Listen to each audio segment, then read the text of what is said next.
From Wish TV and the All Indiana Podcast Network, this is the News 8 Daily 8 Podcast, a Wish TV News 8 update.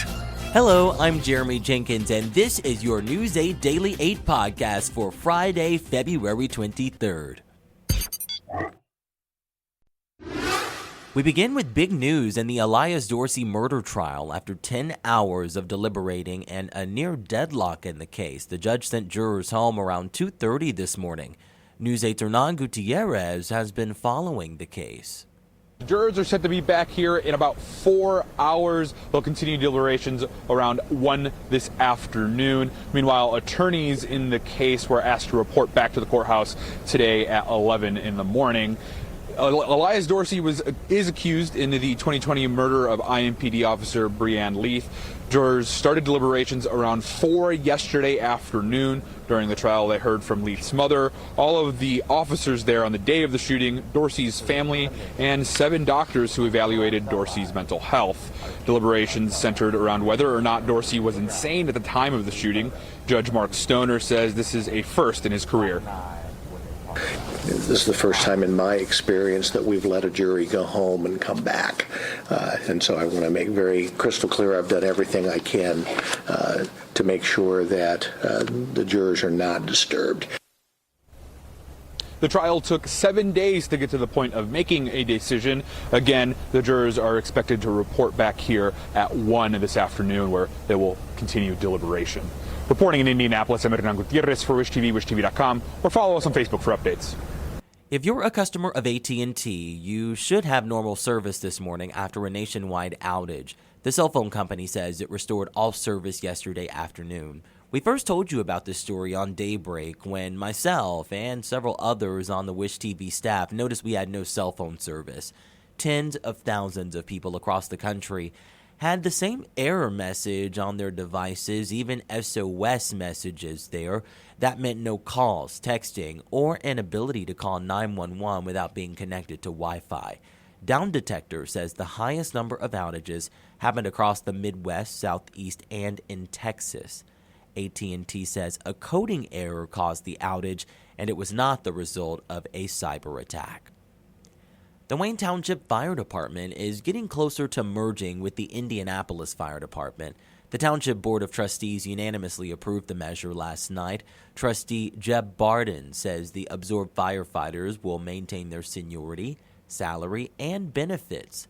Civilians will also be included in the merger, but they're not guaranteed to have the same positions in IFD.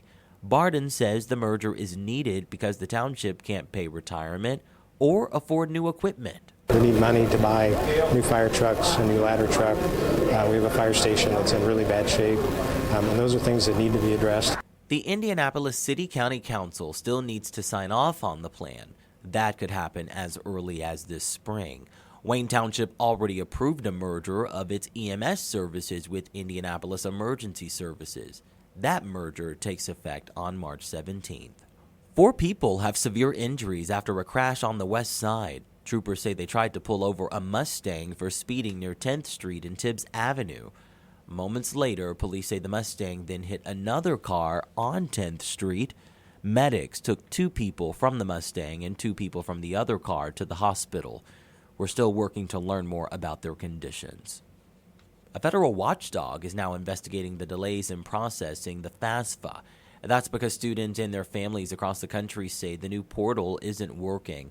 Back in 2020, the Department of Education made the form shorter and easier to fill out, but there have been numerous reports from people having trouble filling out the form.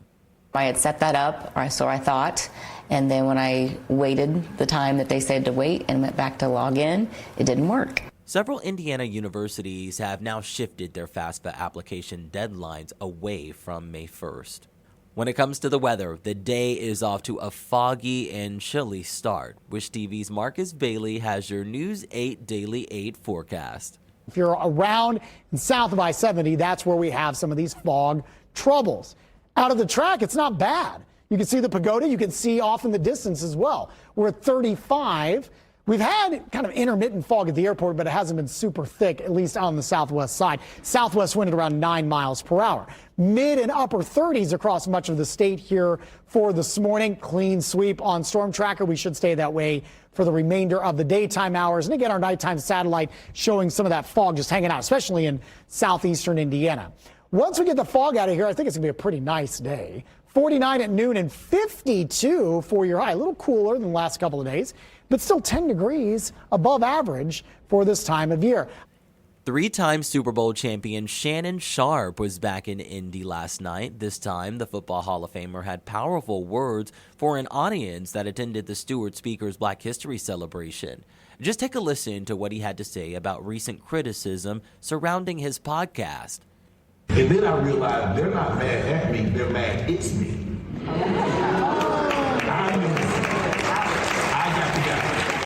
We have tons of video and pictures from that event, which include moments with some of your favorite News 8 team members behind the scenes at the VIP reception area. Just head over to wishtv.com and click on the photo gallery to check it out. This has been your News 8 Daily 8 podcast. I'm Jeremy Jenkins for Wish TV, wishtv.com, or follow us on Facebook for updates. Thank you for listening. And be sure to like, subscribe, and follow this podcast for updates every weekday morning on the All Indiana Podcast Network and wherever you get your podcast.